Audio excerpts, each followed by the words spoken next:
Hello नमस्कार दोस्तों, स्वागत है आप लोगों का आज की नेक्स्ट क्लास में। तो दोस्तों आज हम जो है वो इंग्लिश पोर्शन डिस्कस करने जा रहे हैं, जो कि आपका HPGBT का एग्जाम हुआ था। डेट आप लोगों के सामने मेंशन की गई है 22 जून 2024 को, जो यहाँ पे आपका HPGBT टैट जो है वो कंडक्ट कराया गया था, उसका हम जो है इंग्लिश पोर्शन जो है वो डिस्कस करेंगे। तो चलिए डिस्कस करेंगे हम आज का अपना पहला क्वेश्चन। तो पहले क्वेश्चन में क्या कहा गया है, आपके पास यहाँ पे आप लोगों को डायरेक्शन दी गई है कि आपको 31 से 33 ये जो नंबरिंग है आप लोगों की, इसी नंबरिंग पे जो है आप लोगों को एग्जाम में ये वाला पोर्शन जो है वो देखने को मिलता है। तो हम इसी तरीके से करेंगे।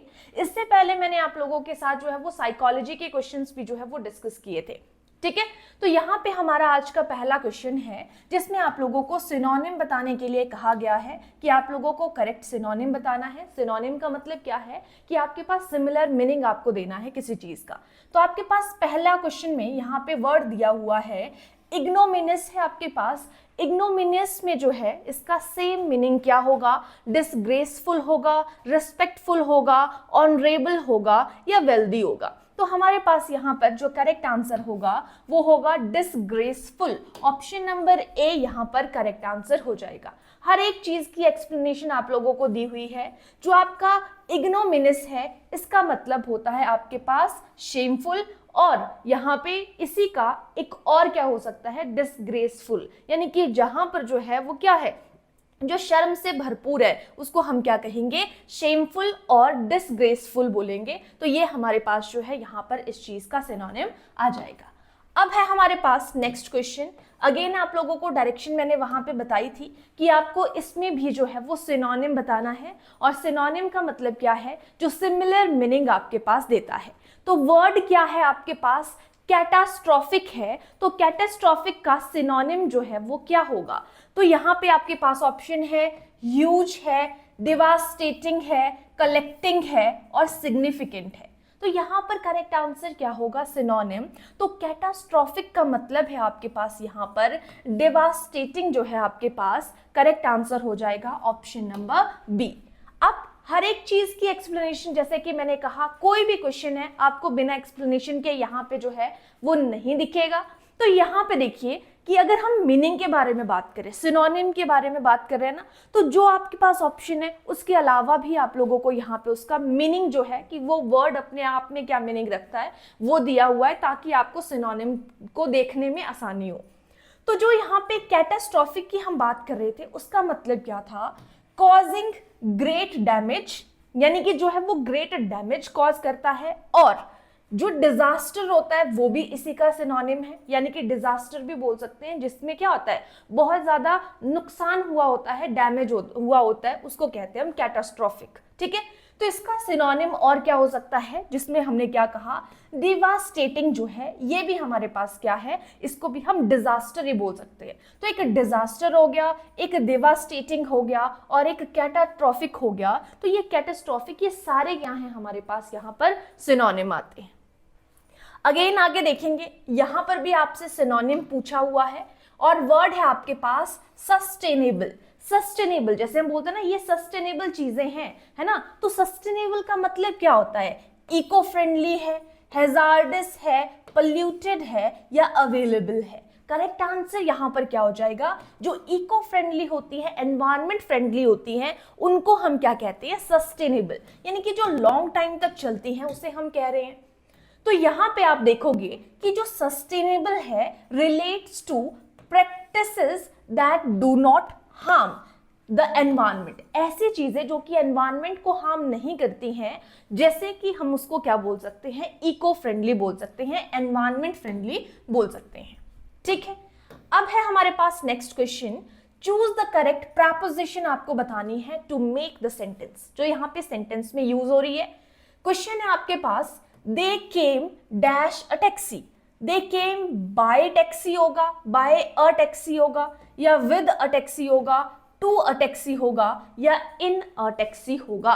तो करेक्ट आंसर यहां पर क्या हो जाएगा, देखो अगर यहां पर a नहीं होता तो हम यहां पर क्या बोलते, by taxi बोल सकते थे, ठीक है। लेकिन जब हमारे पास यहाँ पर आप देख रहे हो दे केम डैश अ टैक्सी, यानी कि ये जो टैक्सी है जिसमें 4 या 5 लोग बैठ सकते हैं, कार है, टैक्सी है, जीप है, इस तरीके की अगर आपके पास चीजें हैं और साथ में यहाँ पर जो है वो आर्टिकल लगा हुआ है, तो वो अपने साथ में जो है वो प्रपोजिशन, फिक्स प्रपोजिशन है, वहां पे इन प्रपोजिशन का हम यूज करते हैं।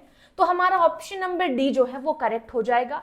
किस चीज को बता रहा है, यहाँ पे बोला गया है कि we use in with vehicles when referring to the mode of transport in a car, in a taxi, इस तरीके से अगर आपके पास दिया हुआ है, ठीक है। तो यहां पे हम सारी चीजों को देख रहे हैं डिटेल वे में कि कहां पे कौन सी हमारे पास जो है वो प्रपोजिशन है। तो दोस्तों अगर आप इन सारी चीजों को जो है वो अच्छे से डिटेल वे में स्टडी करना चाहते हो तो मैं आप लोगों को यहाँ पे एक नंबर दे रही हूँ 7018186561। इस नंबर पर आप लोगों ने जो है वो कॉल कर लेना है, व्हाट्सएप कर लेना है। अगर आप लोगों को जो है लाइव क्लासेस में, रिकॉर्डेड क्लासेस में अगर जुड़ना है हमारे साथ, इन सारे टॉपिक्स को अगर आप लोगों को डिटेल में स्टडी करना है तो सारी चीजें आप लोगों को हमारे बैच में जो है वो देखने को मिलेंगी, ठीक है। अगर कोई स्टूडेंट है एप्लीकेशन के थ्रू भी कोर्स को परचेज करना चाहता है तो आपके डिस्क्रिप्शन बॉक्स में जो है वो लिंक दिया हुआ है, वहां से भी आप कोर्स को परचेज कर सकते हैं, ठीक है। इस कोर्स की फीस आप लोगों को जो है वो 3000 रुपीज रहेगी। कंप्लीट कोर्स की फीस है, वन टाइम आप लोगों को यहाँ पे करनी है, बार बार आप लोगों को पे करने की जरूरत नहीं रहेगी। इस कोर्स के अंदर हम आप लोगों को लाइव क्लासेस प्रोवाइड कराएंगे। अगर आप लाइव क्लासेस को अटेंड नहीं कर पा रहे हैं, आप उनको रिकॉर्डेड फॉर्म में भी बाद में देख सकते हैं। मॉक टेस्ट आप लोगों को प्रोवाइड कराए जाते हैं यहाँ पे, ठीक है। और पीडीएफ भी आप लोगों को हर क्लास के बाद देखने को मिलती है, ठीक है। चलिए अब हम चलते हैं अपने नेक्स्ट क्वेश्चन की तरफ। नेक्स्ट क्वेश्चन में क्या कहा गया है, अगेन आप लोगों को प्रपोजिशन यहाँ पे बताने को कहा गया है। क्या कहा गया है, क्वेश्चन है आपके पास यहाँ पे to the make sentence a meaningful one. Question है आपके पास he is fond dash tea. देखो जहां पर भी फॉन्ड वर्ड आता है, फॉन्ड का मतलब है शौकीन होना, तो उसके साथ में क्या लगेगा, option number B of proposition आपका वहां पर आ जाएगा। जहां पर भी ऑफ वर्ड यहाँ पे फॉन्ड वर्ड आ रहा है उसके साथ में कौन सी प्रपोजिशन लगेगी, ऑफ प्रपोजिशन लगेगी। नेक्स्ट क्वेश्चन है चूज द करेक्ट प्रोनाउन आपको चूज करना है to make the sentence a meaningful one. यानी कि क्वेश्चन है आपके पास my college is farther than dash, तो फार्दर देन हर होगा, हर्ज होगा, हीज होगा, नन ऑफ द अबव। तो हमारे पास क्वेश्चन नंबर 36 की बात कर रहे हैं। करेक्ट आंसर यहां पर क्या हो जाएगा, देखो जब भी यहां पे कंपैरिजन के फॉर्म पे बात कर रहे हैं, यहां पर कोई हमारे पास जो है वो नाउन नहीं है। देखो ये जो हर है इसे हम कहेंगे ये है आपका पोजेसिव एडजेक्टिव, ठीक है। उसके अलावा यहाँ पे अच्छा ये जो है वो पोजेसिव एडजेक्टिव के बारे में बात कर रहे हैं। देखो यहाँ पे मैं आपको बताऊं कि शी हमारा जो है वो सब्जेक्टिव केस है, इसी का ऑब्जेक्टिव जो है वो हर भी होता है, इसी का पोजेसिव एडजेक्टिव जो है ये भी आपके पास जो है वो हर होता है। और यहाँ पे अगर हम इसके पोजेसिव प्रोनाउन के बारे में बात करें तो वो हर्ज होता है, ये चीज ध्यान रखना। यानी कि ये जो हर्ज है ये पोजेसिव प्रोनाउन है, और पोजेसिव प्रोनाउन जो है वो बिना किसी के आता, यानी कि बिना किसी नाउन या प्रोनाउन के आता है, क्योंकि प्रोनाउन कहाँ पे यूज किए जाते हैं, in place of noun use किए जाते हैं, ठीक है। तो यहां पर क्या हो जाएगा, हर्ज हो जाएगा, यानी कि ऑप्शन नंबर बी हमारा करेक्ट आंसर हो जाएगा, ठीक है। Farther than hers is correct because we compare distances with the possessive pronouns. यानी कि हम यहां पर डिस्टेंस को जो है यहां पर देख रहे हैं, कंपेयर कर रहे हैं, कहां किससे, किस चीज से, जो हमारा पोजेसिव प्रोनाउन है उसके साथ में कंपेयर कर रहे हैं। नेक्स्ट क्वेश्चन है आपके पास यहाँ पे, यहां पर भी आपको जो है वो प्रोनाउन चूज करने के लिए कहा गया है। ही डैश सेड नो, ठीक है, इस तरीके से बोला है, ही डैश सेड नो। तो करेक्ट आंसर यहां पर क्या हो जाएगा, हिज सेल्फ होगा, देम सेल्फ होगा, हिम सेल्फ होगा या हिम सेल्व्स होगा। देखो हिम के साथ में कभी सेल्व्स लगता नहीं है, क्योंकि हिम सिंगुलर है, सेल्व्स प्लूरल के साथ में आता है। देम के साथ में सेल्फ नहीं लगता है, सेल्व्स लगता है। हिज के साथ में सेल्फ लगाया और हिज सेल्फ नहीं होता है, ही का जो है वो हिम सेल्फ होता है अगर हम इसकी बात भी करें। तो यहाँ पे ऑप्शन नंबर सी, बाकी ऑप्शंस को हमने एलिमिनेट कर दिया और एक ऑप्शन हमारे पास यहाँ पर जो बची वो मैंने आप लोगों को बता दी, ठीक है। तो क्या कहा गया है, himself is the correct reflexive pronoun to refer back to he, यानी कि ही के लिए अगर हमें इसका रिफ्लेक्सिव प्रोनाउन बनाना है तो वो क्या होता है, हिमसेल्फ होता है। ठीक है जी, आगे बात करेंगे। नेक्स्ट क्वेश्चन में बोला गया है आपको वॉइस बताने हैं, चेंज करने हैं। हु टॉट यू फ्रेंच, ये क्वेश्चन है। तो पहले देखिए यहाँ पे हु को आपने बाय हुम में चेंज करना होता है, ये बात है।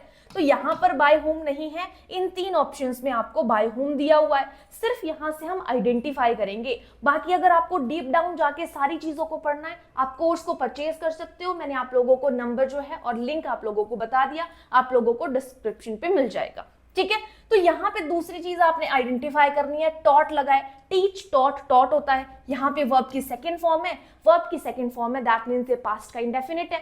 जब ये पास्ट का इंडेफिनिट है तो कौन सी लगेगी हमारे पास, पास्ट का इंडेफिनिट है, तो जब वॉइस किया जाता है चेंज तो पास्ट के कॉन्टिन्यूअस के हेल्पिंग वर्ब लगेंगे, यानी कि वॉज और वर होते हैं। तो यहाँ पर वॉज लगा है, यहाँ पर वॉज लगा है, यहाँ पर नहीं है, ये ऑप्शन भी मैंने एलिमिनेट कर दी।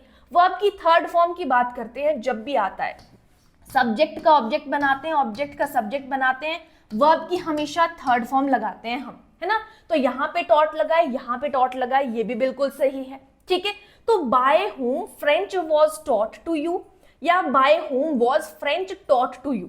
ठीक है, तो यहाँ पे क्या चीज है, यहाँ पे बाय हुम के बाद जो है वो वॉज लगा हुआ है और ऊपर जो है उसके आगे लगा हुआ है। तो करेक्ट आंसर क्या होगा, पहले हमारे पास क्या लगता है, जैसे ही बाय हुम लिखा है तो ये कैसा है हमारे पास, इंटेरोगेटिव फॉर्म में, इंटेरोगेटिव ही बनाना है। तो यहाँ पे पहले हेल्पिंग वर्ब लगेगा वॉज, फिर आएगा यहाँ से फ्रेंच, फिर आएगी वर्ब की थर्ड फॉर्म, फिर आएगा हमारे पास यहाँ पे ये जो सब्जेक्ट है उसको टू यू करेंगे, बाय यू नहीं करेंगे, क्योंकि जब भी बाय हुम लगा है तो बाय हमारे पास ऑलरेडी पहले है और लास्ट में जो है दूसरी प्रेपोजिशन हम यहाँ पे यूज कर सकते हैं। तो by whom was French taught to you जो है वो करेक्ट आंसर हो जाएगा। Option number C correct answer यहां पर बन जाएगा। अब चलते हैं नेक्स्ट क्वेश्चन की तरफ। यहां पे अगेन आपको वॉइस चेंज करने को बोला है, ये सब्जेक्ट है, ये वर्ब है, ये ऑब्जेक्ट है और ये नेक्स्ट चीज है। तो यहाँ पे ऑब्जेक्ट का सब्जेक्ट बनाया जाएगा, सबसे पहले तो ही आएगा। मेड हमारे पास, मेक, मेड, मेड, वर्ब की सेकंड फॉर्म है, अगेन कौन सा लगेगा, वॉज लगेगा। यहाँ पर, यहाँ पर, यहाँ पर वॉज है, यहाँ पर नहीं है ना। फिर उसके बाद क्या लगाया जाएगा, यहाँ पे बाय, दे का किस में चेंज करेंगे, देम में करेंगे, यहाँ पर लगा है, यहाँ पर लगा है ना। ऊपर वाले ऑप्शन में यानी कि आपके जो फर्स्ट ऑप्शन है यहाँ पर जो है वो आपका देम नहीं, जहां पर देम की जरूरत होती है वहां पे देम लगाना पड़ता है। अगर वैसे तो क्या कहा जाता है कि जो दे है उसका हम देम में नहीं करते हैं पैसिव में, लेकिन जहां पर सेंस नहीं बन रही हो वहां पे बाय देम करना पड़ता है, तो यहाँ पे भी ये चीज नहीं होगी। ठीक है, फिर यहाँ पे क्या होगा, हमने ही उठाया तो यहाँ पे ही आया सबसे पहले, फिर हेल्पिंग वर्ब आया वॉज, फिर यहाँ पे वर्ब की थर्ड फॉर्म आई मेड, फिर मेड के बाद यहाँ पर अ किंग यहाँ पर पहले लगा दिया, अ किंग बाय देम लिखा हुआ है, यानी कि जो 39 है ये क्या है, एक्स्ट्रा चीज है। तो एक्स्ट्रा चीज कहां पे जानी चाहिए थी आपकी, या तो इस चीज के साथ में जानी चाहिए या तो लास्ट में जानी चाहिए। इसी तरीके से बनता है ना हमारे पास ये चीज। तो he was made king bye them, ये चीज आपकी ऑप्शन नंबर सी के साथ में जाएगा करेक्ट आंसर। ठीक है, ऑप्शन नंबर सी होगा, क्योंकि हम यहाँ पे क्या चीज कर रहे हैं, पहले सब्जेक्ट का हम ऑब्जेक्ट का सब्जेक्ट बनाया, वॉज वर्ब की थर्ड फॉर्म, फिर ये जो किंग है ये इसी के साथ में लिख दिया, फिर बाय देम हमने यहाँ पे इस चीज को किया। ठीक है, नेक्स्ट क्वेश्चन है आपके पास, question number 40, change the voice. आपको वॉइस को चेंज करना है। यहाँ पे वॉइस की बात नहीं कर रहे हैं, यहाँ पे आपके पास जो है वो फेमिनिन जेंडर बताना है आपको, जेंडर पूछा हुआ है आपसे, वॉइस की यहाँ पे कोई डायरेक्शन नहीं दी हुई है। The feminine gender of Duke, तो ड्यूक का जेंडर क्या होता है, ड्यूक का डचेस। ऑप्शन नंबर सी जो है वो करेक्ट आंसर हो जाएगा। यहाँ पे डचेस जो है इसका फीमेल इक्विवेलेंट है ड्यूक का।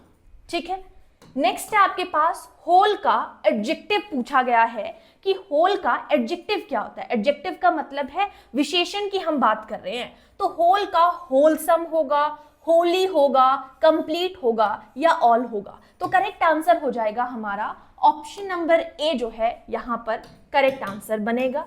ठीक है, होलसम का मतलब क्या है, ये एक एडजेक्टिव फॉर्म है ऑफ होल, मीनिंग हेल्दी और गुड इन नेचर, जो कि नेचर का अच्छा हो उसको हम बोल रहे हैं होलसम। नेक्स्ट है पास्ट फॉर्म ऑफ स्प्लिट।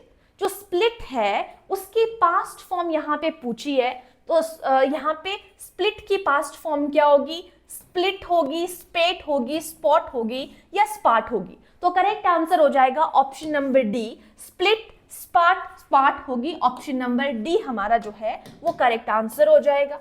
ठीक है, तो स्प्लिट जो है both present and past form है, but in some formal informal uses की अगर हम बात करें तो आपके पास जो स्पाट है ये ऑल्सो रिकॉग्नाइज की जाती है पास्ट टेंस में। Split is also widely accepted as correct past form. ठीक है, ये स्प्लिट भी हो सकती है, लेकिन अगर आपके पास ऑप्शन स्पाट दिया हुआ है तो आप स्पैट मतलब कर सकते हो। नेक्स्ट क्वेश्चन है क्वेश्चन नंबर 43। क्या कहा गया है? Fill up in the following sentence use the correct form of the verb। Correct form of the verb आपको यूज करनी है। I dash English for 5 years। Study होगा, am studying होगा, have been studying होगा या studying होगा। तो correct answer यहां पर क्या हो जाएगा? Option number C correct answer होगा, क्योंकि फॉर 5 years के बारे में बात कर रहे हैं। एक तो फॉर लगा है, उसके बाद यहाँ पे 5 सालों के अकॉर्डिंग, 5 सालों के लिए कौन से 5 years हैं हमें नहीं पता, इस वजह से यहाँ पर जो है वो 5 years लगा है ना, फॉर लगा हुआ है 5 years के साथ में। तो आई स्टडी नहीं होगा। फॉर कहाँ पे लगता है? या तो पास्ट के परफेक्ट में लगेगा या तो पास्ट परफेक्ट कॉन्टिन्यूअस में लगेगा। तो यहाँ पे हैव बीन स्टडिंग जो है वो तो पास्ट में, जब अगर हम पैसिव वॉइस चेंज कर रहे होते तब लगता, लेकिन हमारी चीज तो प्रेजेंट में है ना, तो यहाँ पर क्या लग जाना है? एम स्टडिंग होगा। आई के साथ में क्या लगेगा? Am studying English for 5 years, यानी कि मैं 5 सालों से जो है वो इंग्लिश पढ़ रहा हूं या पढ़ रही हूं, इस तरीके से हम बात करते हैं। ठीक है, लेकिन ये जो है एम लगा इसके साथ में, देखो एम और ये क्या बन गया? प्रेजेंट का कॉन्टिन्यूअस। मैंने क्या कहा? पास्ट जो प्रेजेंट परफेक्ट कॉन्टिन्यूअस है वो होना चाहिए। तो मैं आपको एक बार फिर से इस चीज को बता रही हूं, जब फॉर लगा है और साथ में 5 years लगा है तो ये है प्रेजेंट का परफेक्ट हो सकता है या प्रेजेंट का परफेक्ट कॉन्टिन्यूअस हो सकता है। प्रेजेंट के परफेक्ट कॉन्टिन्यूअस में कौन से हेल्पिंग वर्ब होते हैं?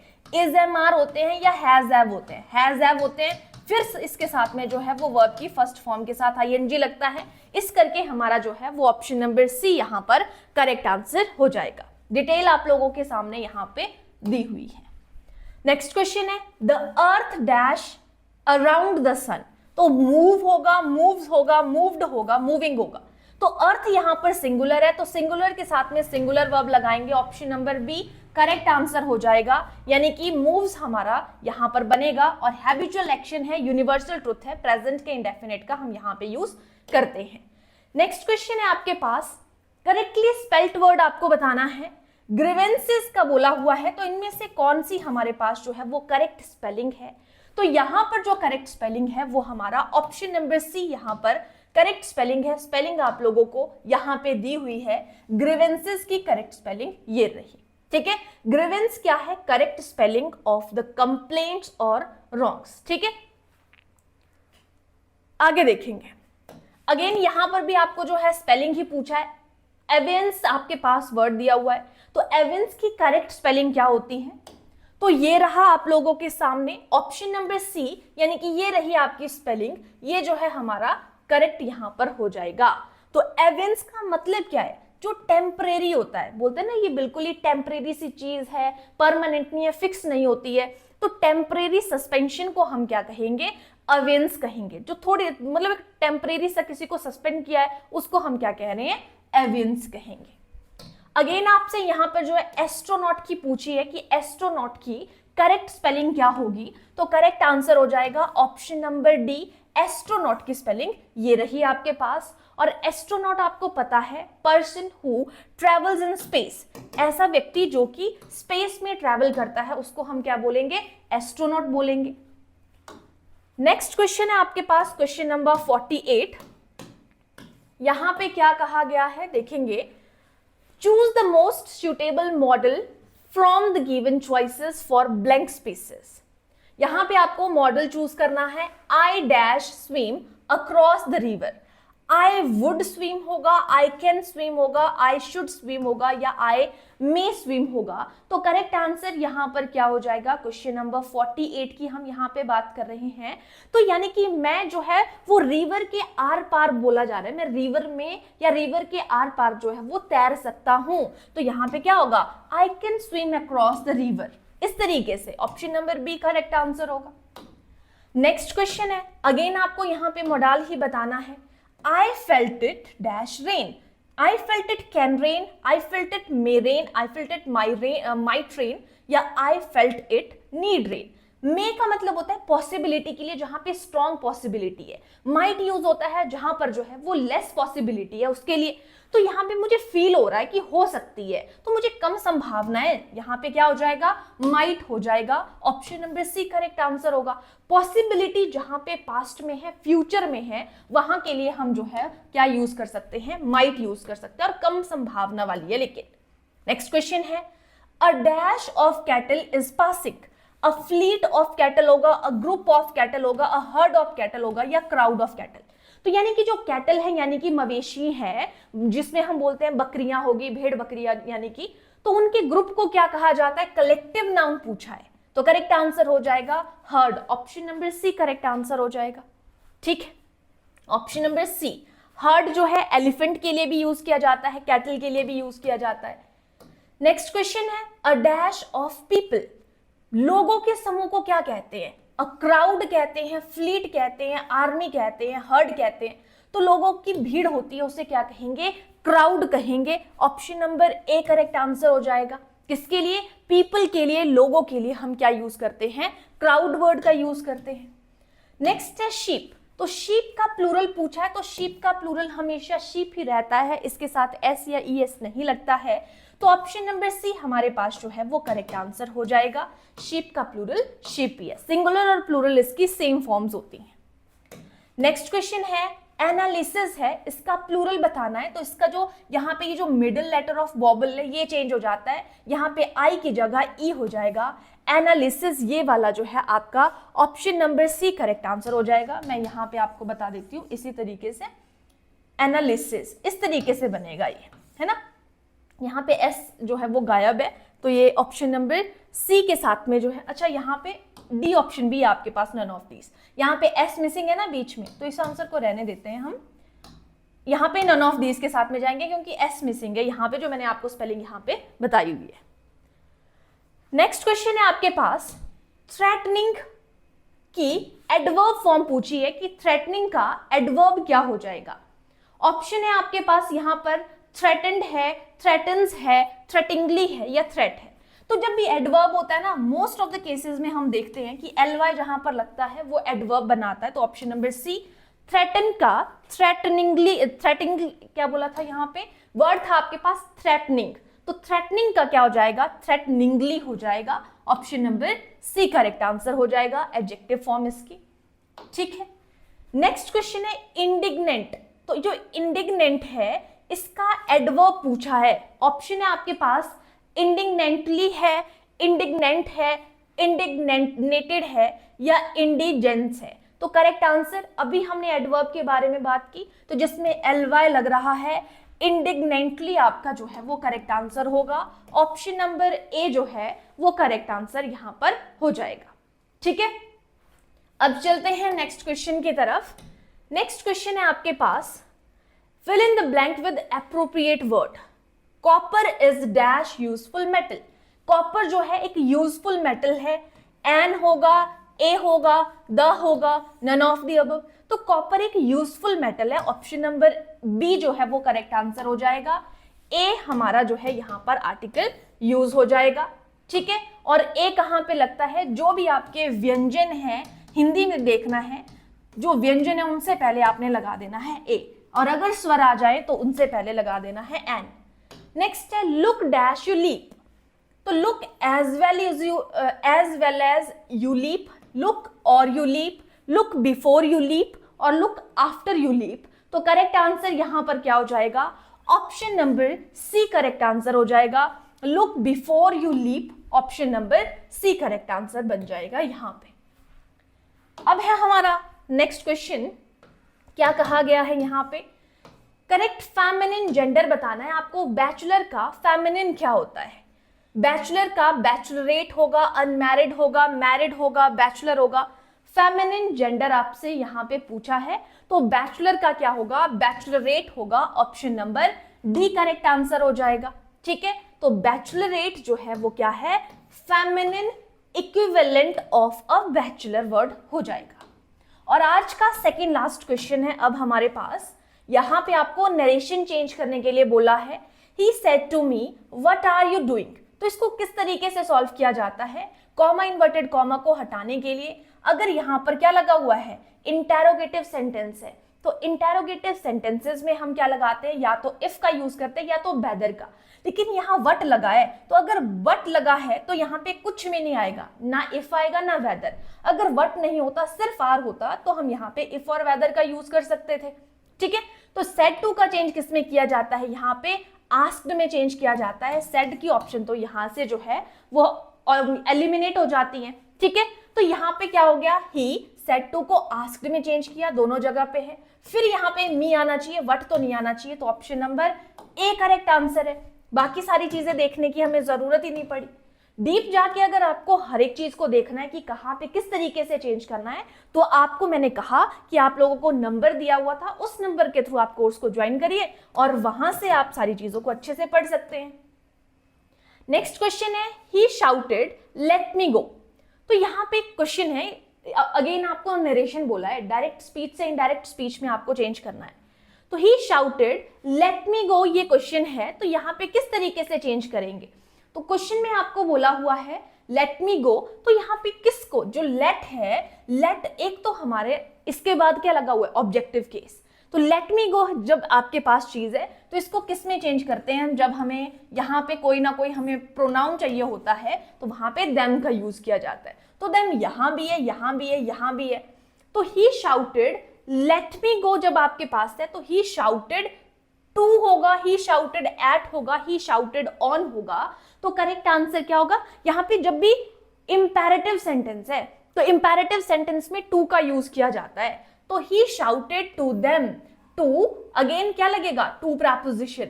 लेट और मी कौन सा पर्सन है, फर्स्ट पर्सन है। फर्स्ट पर्सन किसके अकॉर्डिंग चेंज होता है, सब्जेक्ट के अकॉर्डिंग। यहां पर ऑब्जेक्टिव केस है, तो ही का भी ऑब्जेक्टिव लगेगा, और ही का ऑब्जेक्टिव होता है हिम, फिर आ जाएगा go. Option number A correct answer हो जाएगा यहाँ पे, he shouted to them to let him go. ठीक है, तो ये थे दोस्तों हमारे आज के जो 30 क्वेश्चंस जो हमने आज की क्लास में इंग्लिश सेक्शन के जो है वो डिस्कस किए। जैसे हमने पहले साइकोलॉजी के डिस्कस किए थे, उसी तरीके से हम इन्हें भी डिस्कस कर रहे हैं। तो अगर आप लोगों को, जो आप लोगों में से जो भी इंटरेस्टेड स्टूडेंट है, अगर आप इन सारी चीजों को जो है वो डीप डाउन जाकर जो है वो पढ़ना चाहते हैं, तो एक नंबर मैं आप लोगों को दे रही हूं 7018186561। इस नंबर पर जाकर जो है आप कोर्स को परचेज कर सकते हो, और डिस्क्रिप्शन बॉक्स में भी आप लोगों को जो है वो लिंक दिया हुआ है, उस लिंक के थ्रू भी आप कोर्स को परचेज कर सकते हो। ठीक है, और यहाँ पे आप लोगों को कंप्लीट कोर्स की फीस जो रहने वाली है वो 3000 रुपीज रहेगी, वन टाइम आप लोगों की फीस है। ठीक है, यहाँ पे आप लोगों को लाइव क्लासेस मिलने वाली हैं, रिकॉर्डेड क्लासेस मिलने वाली हैं, हर क्लास के बाद आपको पीडीएफ फॉर्म में नोट्स मिलने वाले हैं, और आप लोगों को मॉक टेस्ट भी यहाँ पे प्रोवाइड कराए जाएंगे। तो आज के लिए इतना ही, थैंक यू।